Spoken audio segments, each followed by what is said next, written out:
Well, good morning, fellow humans. I hope you're having a beautiful, beautiful day today. It's been a little bit since I posted, at least publicly. Like I said, I continue to do my research. I keep practicing, keep trying to quantify the direction that I want to take with some of this self-expression. Um, but like my sister sent a message yesterday saying it's been 2 weeks. It's my time to ask whether you're alive or not. Valid. um,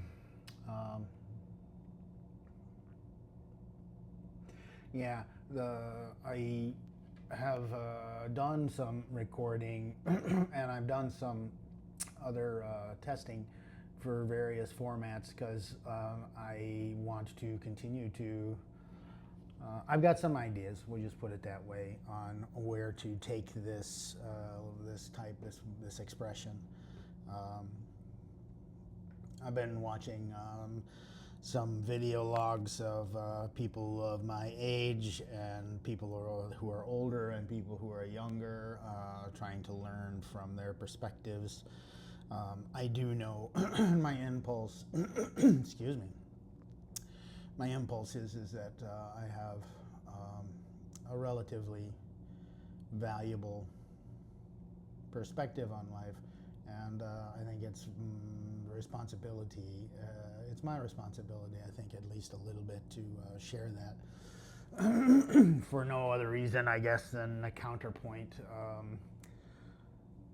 Some of the other things that are going on in the world, which is kind of what I wanted to touch on this morning. It's a difficult time right now for a lot of people, especially if you are, and again, I'm painting with a broad brush here, but if you are relatively intelligent well, let's boil it down.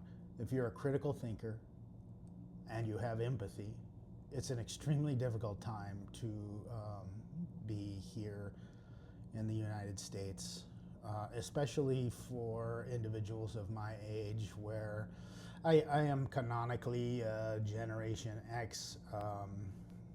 I would like to explore kind of the ramifications of why we draw these generational boundaries.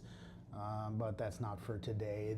Suffice it to say that I am, like I said, canonically Gen X, and I'm also.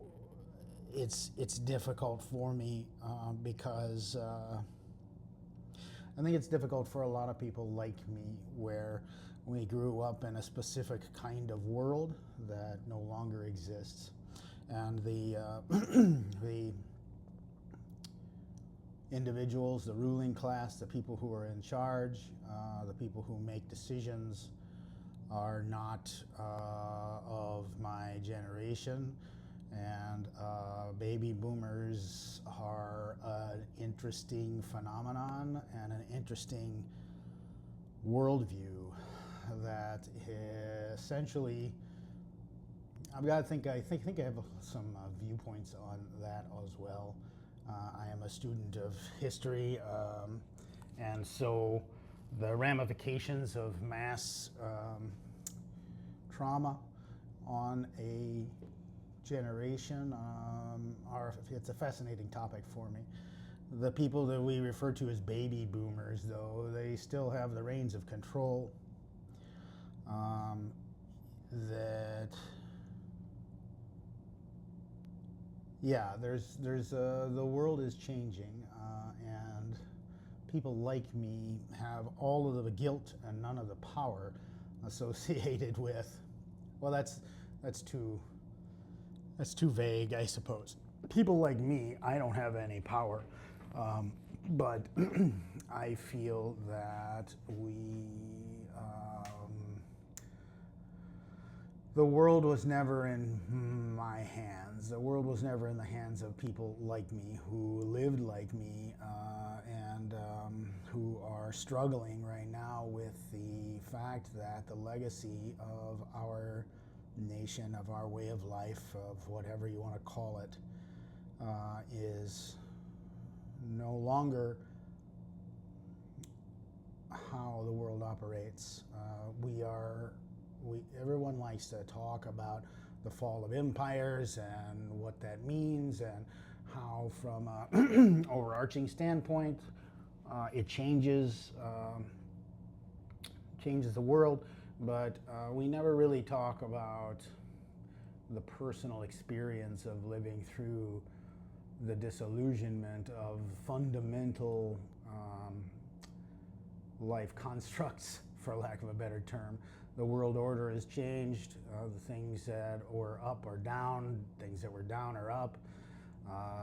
People around me still have this left and right mentality where they just are either ignorant or willfully ignorant or whatever, blind to the fact that, like most times in history, left and right is a function of control. Up and down is really what we should be talking about. The ruling class and the working class, those types of discussions versus Democrat and Republican. We are addicted to sports. And no one reads a book anymore. And you know, whatever. I'm sounding like an old man, but the reality is that there are modes of thought, lessons from history, lessons from philosophy, human thoughts that are dying, very valuable things that are dying. And archetypes never die. So it's okay, right? The expression of those archetypes do change over time, over generations, because that's normal. That's how religion works. That's how everything works. If something speaks to the generation at hand, speaks to the audience, they have a personal relationship with it, then if it becomes relevant to individuals, especially a large number of them, that becomes culture, right? So I'm not necessarily saying, oh, you know, back in my day we did this, or yeah, it was better last year kind of mentality. That's almost inevitable, but it's kind of irrelevant. It doesn't really. It's a symptom, or it's an expression of what's going on. Anyway, the reality is that in my generation, we are living through a cultural civil war, and the ideas and ideals that I hold dear personally not only are under attack, but we have effectively, at least we are, I would say,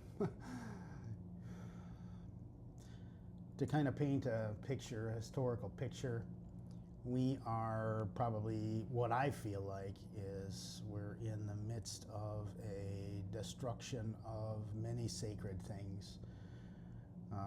The U.S. Constitution, our way of life, the idea of the Sons of Liberty, that,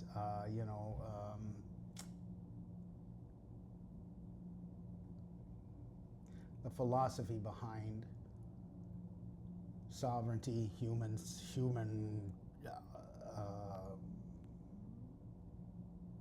worldview, the worldview that I espouse to be precious and also to be the only way forward for our human race. It's disintegrating around us.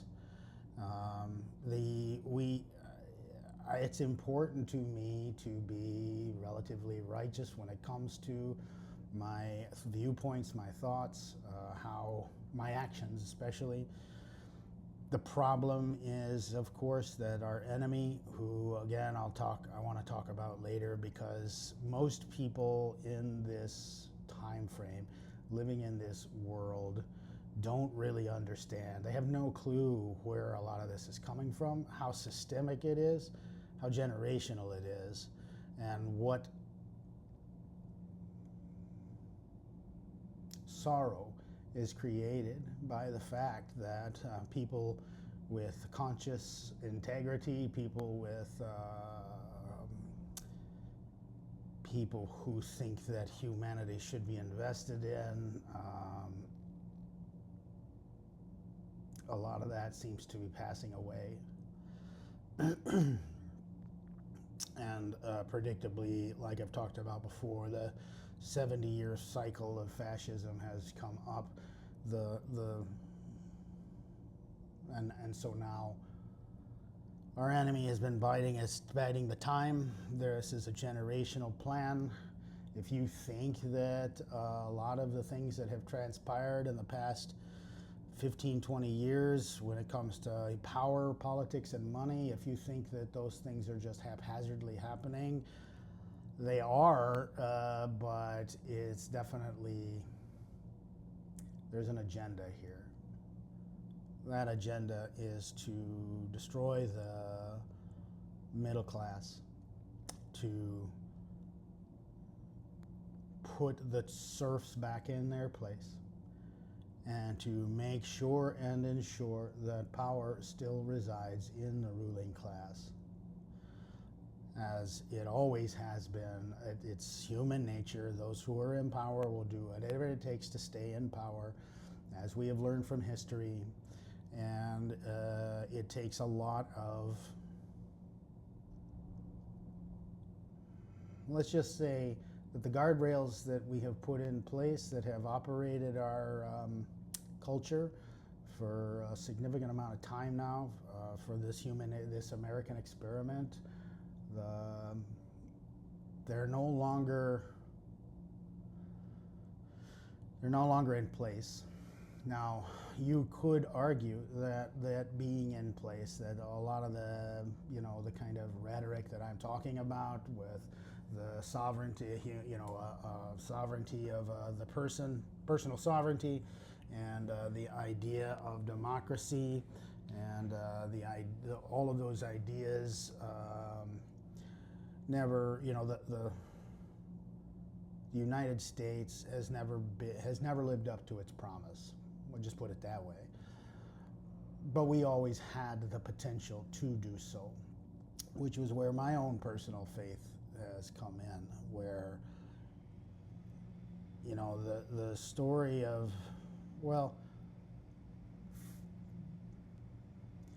all men and women wish to be free.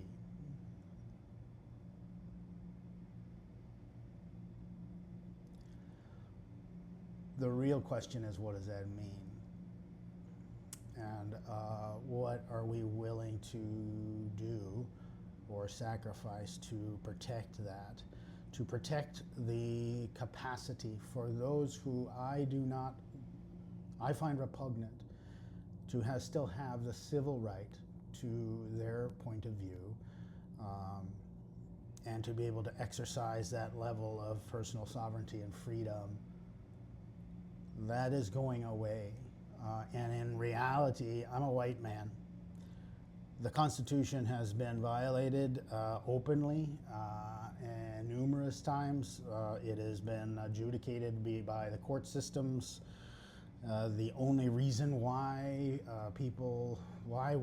from my perspective, we haven't crossed the Rubicon yet is because, to be dead honest, the Constitution is suspended for those who don't look like me. The Constitution is suspended for the brown people, for the black people, for the people that don't look like me. But the white Constitution is still in place, more or less.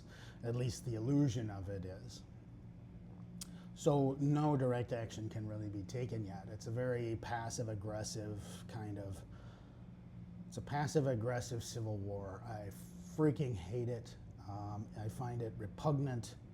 I find it disingenuous. I also find it very, very old-time religion consistent.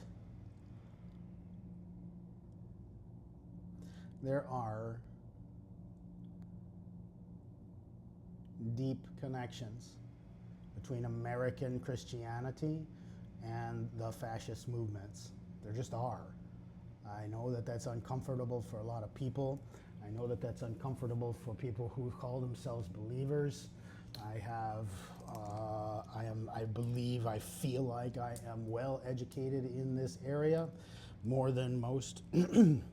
And I have kind of seen behind the curtains because of my background, because of my life experiences, because of my family, the connections, my family's profession, etc.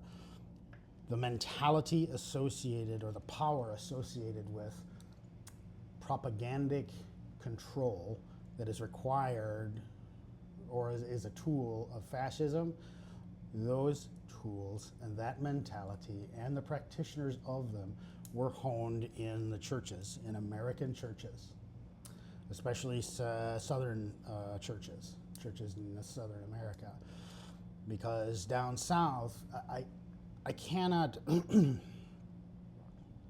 quantify this enough. If you've never actually, I am experiencing this now with my lady, with my new wife. She is an amazing, beautiful soul. She's from the East Coast. They literally do not understand how deep the hatred, the interpersonal hatred, the racial hatred is. They don't understand that the Civil War is still going on. They don't understand. They cannot understand. They don't feel it. Sure, intellectually you may feel it, and also from an intellectual standpoint it makes no sense. It's one of their frustrations, and one of the reasons why we have lost so much is because those individuals, the intellectual class, for lack of a better term, still thinks that this worldview, the worldview of fascism, the worldview of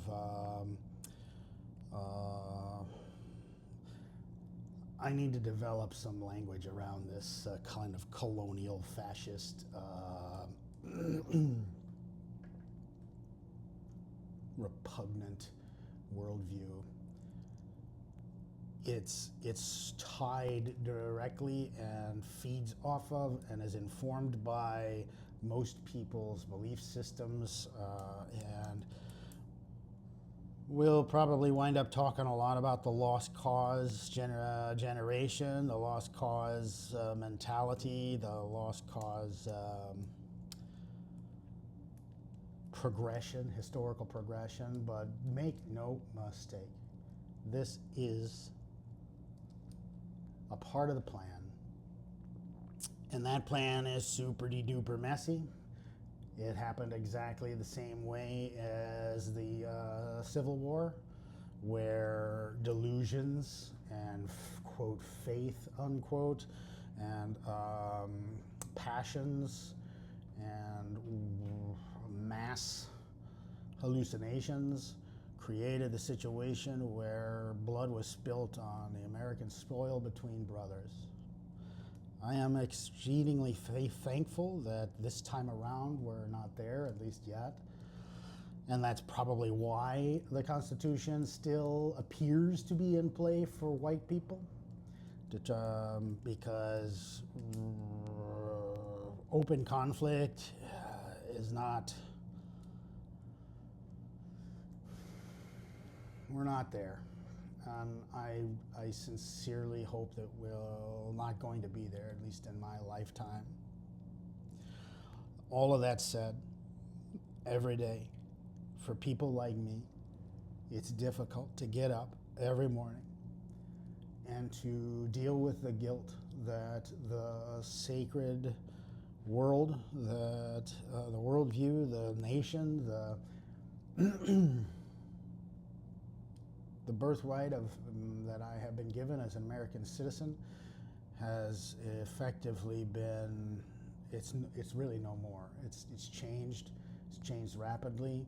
It always does change, but just like the Civil War, these idiots are losing control, or rather, they don't actually understand who is in control, because idiots get played, and that's clear what's happening. Disillusioned idiots get played, and I can't think of any group of people who are more disillusioned and more disconnected from the reality of the world that they are destroying than white Christian nationalists, and that's the way it always has been. They, they were the ones that had to put the hoods back on after 1863. They have been working towards this in a righteous manner since then. There have been generations created, including my own family, who do not understand and cannot understand their part in it, consciously or unconsciously. There's just too many variables for most people to keep suspended in their minds long enough to kind of understand. And I'm not special, to be clear. I just like to, I watch, I listen, I observe, and I understand that humans are pattern creatures. I'm a student of history, and I'm a student of the human soul. And it's becoming quite difficult to move forward each day, understanding where we're heading, understanding where we, in a lot of ways, we have already crossed the dividing line between, the world has already changed. None of us really understand what that means yet. And we have not really felt the ramifications yet. I mean, we're getting close. We're getting close.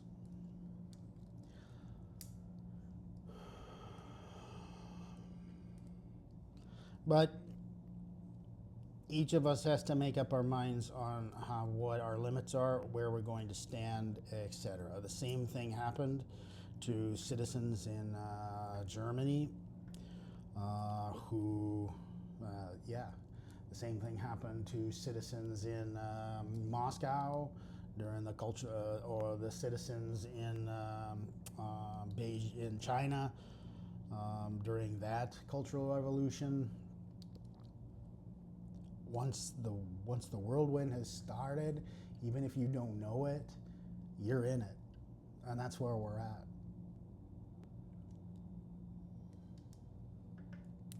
And it's difficult every day to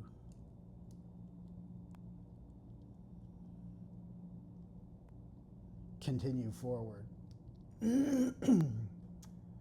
because I know what's happening.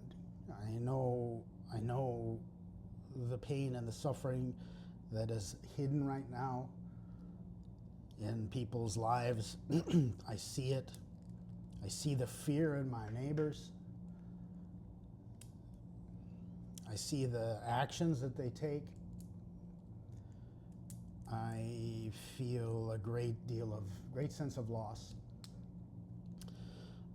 And I know for a fact, I know that we haven't even started yet.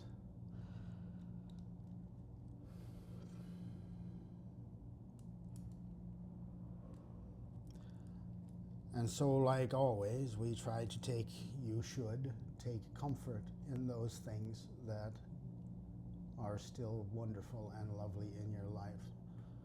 You need to hold fast to love, hold fast to goodness, hold fast to those life meanings that we have positively created as a culture together. We need to hold fast to them. We need to be compassionate to each other. We need to see each other's viewpoints. That doesn't mean agree. I'm not talking to children here. I'm not trying to convince people here. I'm just trying to say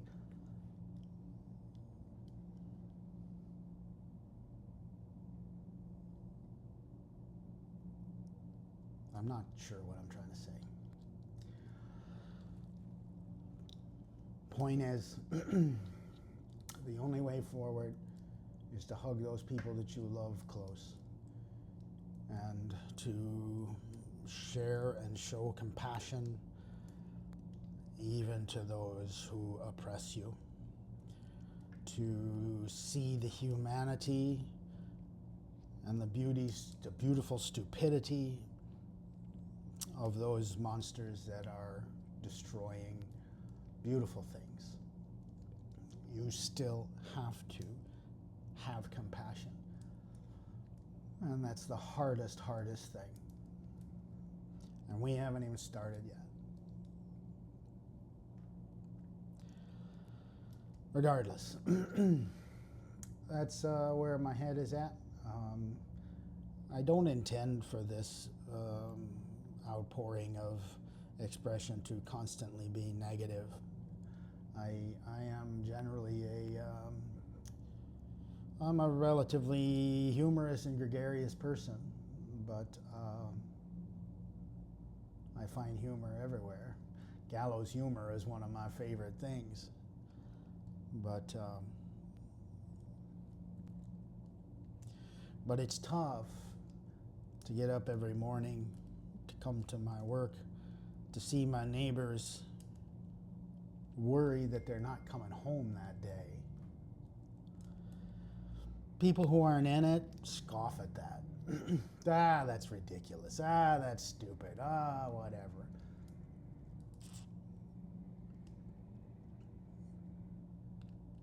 I know the truth to it. I know the tears that I see. I know the families that are destroyed by this, not for anything that they did. I know that we haven't even started, and that people like me, if we lose, well, we can't lose. We can't give up. It's too sacred. There's too much blood. We cannot allow democracy to fail on our watch. And myself, as a Generation X person, when I say that, I don't really understand or know. I fear what that means. I fear the cost that may have to be paid with no certainty of success.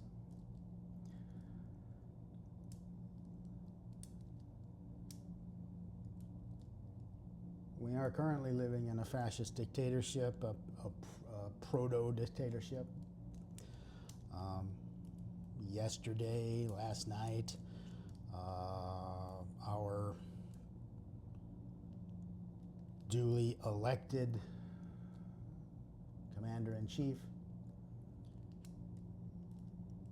ordered the takeover of the DC districts, essentially, ordering military into our capital under false pretense.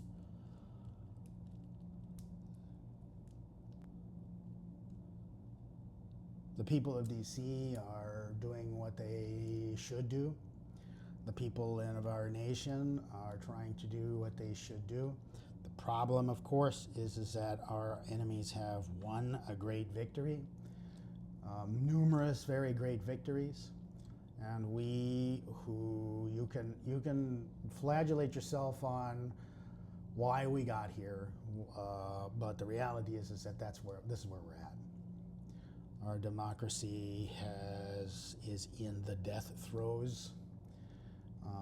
We currently have a regime that is actively trying to subvert the next election for their purposes. It is very, very clear that a lot of these things, the only way for them to stay in power, and I think the only way for them to mitigate this is to destroy free and fair elections, which is what, of course, this regime has been attempting to do for a significant amount of time now, because popular elections, it's very clear. I don't know I don't know how you can not see what's going on associated with this, but both of the sports teams of our politics are rotten to the core. One of them is at least pragmatic, or that's the wrong word. That's not a matter of pragmatism. One of our parties is okay with, well, they're true to themselves. You can look, they can look themselves in the mirror, and because of the white Christian mythos that was created, the belief systems that were created after the lost cause on purpose by the Southern Baptist churches, by the ministry, by these controlling influences, the plan is working. They got plenty of idiot soldiers. They also got plenty of very, very smart people who are more than happy to vie for who gets to be in there, they're dividing up the land for, well, their plantations. That's essentially what it is. Civil liberty is meaningless to a lot of these individuals. You need to get that out of your head. There's no convincing them. There's nothing like that. We're now down to the core. If you don't understand by now what's going on, either you're willfully ignorant, which is part of the scheme, which is part of the scam. The willful ignorance is because it's married to people's belief systems, because on purpose it is a part of people's, what they refer to as their Christianity, their worldview, all of that. It is exceedingly difficult and impossible, in my opinion, to change the worldview of a true believer. It just is. And unfortunately, what I mean by true believer is a mindset. You can't, the mindset of an all-knowing sky daddy up in the clouds, obsessing over sparrows and trying to live out whatever that agenda is, that mindset, that magical thinking mindset, is exactly the same thing that is being used and has been used consciously to create the lost cause philosophies, the Southern culture. It's part of the identity. It's part of the personal identity of some of these individuals.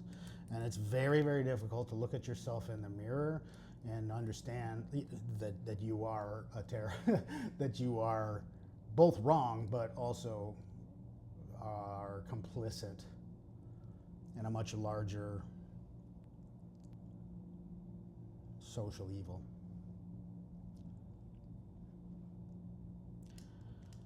Anyway, that's where my mind is at this morning. I really hope that I need to balance this channel out a little bit. I need to share some of the joys of my own life. There are many. I have a beautiful family that loves me. I have many, many things to be thankful for, to be very clear. But I am also in the throes of mourning the things that are passing, mourning my loss, mourning the loss of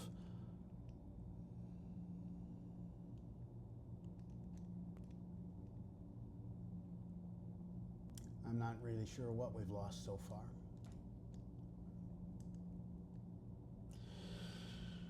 Regardless, there's still food in the grocery stores, at least right now.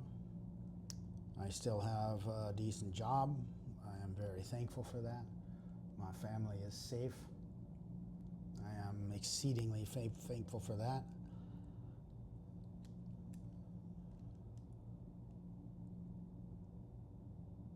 We will move forward together.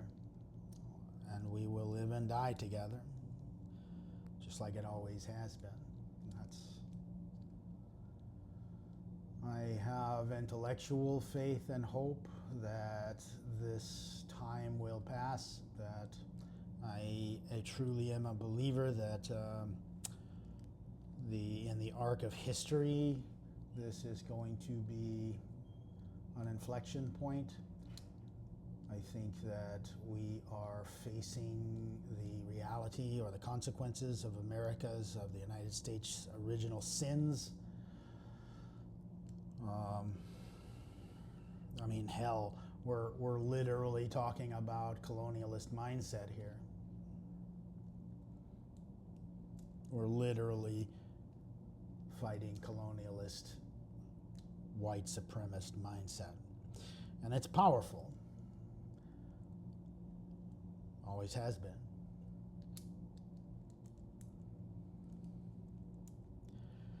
But the arc of history will not allow them to win. We will not allow them to win. I will not give up the ideals and the principles of the Constitution. Now, you and I can debate on what that means. You can debate on, if you're an originalist, etc. I don't give a shit. Like, at the end of the day, that's about as useful a conversation as arguing with you about the divinity or the sovereignty or the legitimacy of the King James Bible when it comes to human truth.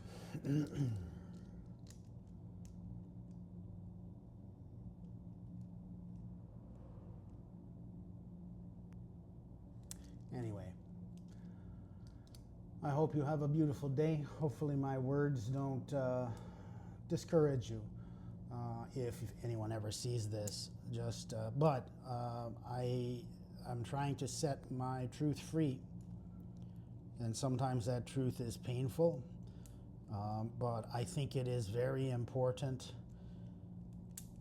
to have a record of what it is like to live during this time. And so I'm out trying to be vulnerable, to share. I think and that's it. That's it for today. So I hope you have a lovely day, and don't give up, but don't try to appease yourself with false saccharine delusions. Understand where we're at. Take as much pleasure as you can from those around you. Combat hate with love. Combat vitriol with joy. Take your joy where you can. Store it up. Store as much of it up as you can. Because this ain't gonna... We're just starting. Anyway, have a good day, fellow humans. I hope you have a lovely and productive day.